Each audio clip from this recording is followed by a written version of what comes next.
Josephine loved to dance. She bounced with the brolgers and leapt with the lyrebirds. Kangaroos don't dance, Josephine, said her brother Joey. they hop. But Josephine took no notice. The emus showed her how to point her toes. The eagles taught her how to soar to the magic of the wind. Music of the wind. Josephine whirled like the clouds across the gully. She swayed with the branches in the trees, but she still dreamt of somehow finding another way to dance. There has to be something more, said Josephine wistfully as she danced across her brother. Kangaroos don't dance, yelled Joey, ducking his head. they jump. But Josephine kept on dancing. The next day, Josephine found posters stuck to the trees. The ballet was coming to Shaggy Gully. That's how I'd like to dance, cried Josephine. in a pink tutu with silk ballet shoes. Get real, said Joey. Kangaroos don't wear tutus, Josephine, and they never wear silk ballet shoes. I'm going to, said Josephine, pointing her toes. A week later, Josephine sneaked into town. She crept over to the hall and peered through the window as the dancers rehearsed. Oh, cried Josephine. She watched the dancers for hours. Then she practiced at night all alone. She spun, she swirled, she pirouetted, and at the end, she always curtsied. I really am becoming a dancer now. I lost the accent there, thought Josephine. The day of the first performance arrived, but the ballet company was in trouble. Ow! Shrieked the prima ballerina as she twisted her ankle. Ow! Sobbed the understudy as she found a splinter in her toe.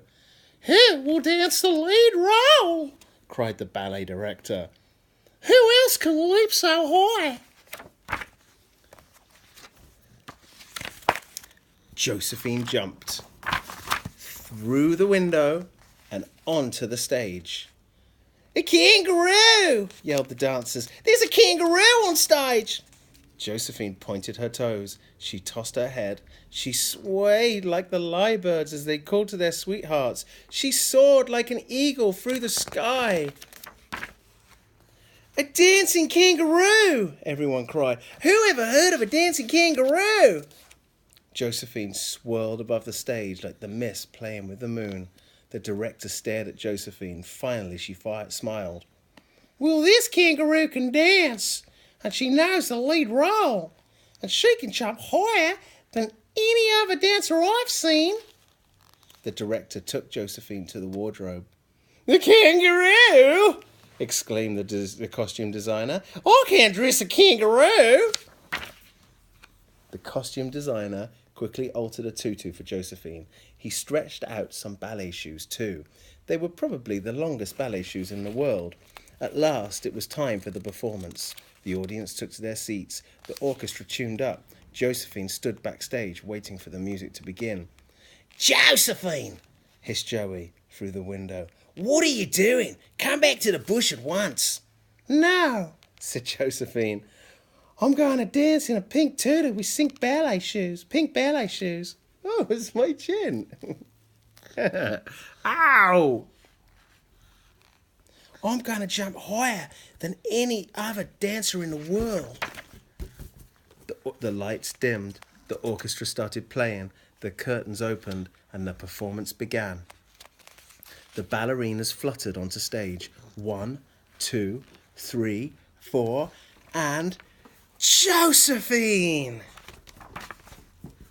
Someone in the audience giggled. It's a kangaroo! Then Josephine began to dance. She twirled through the air like leaves in a whirlwind.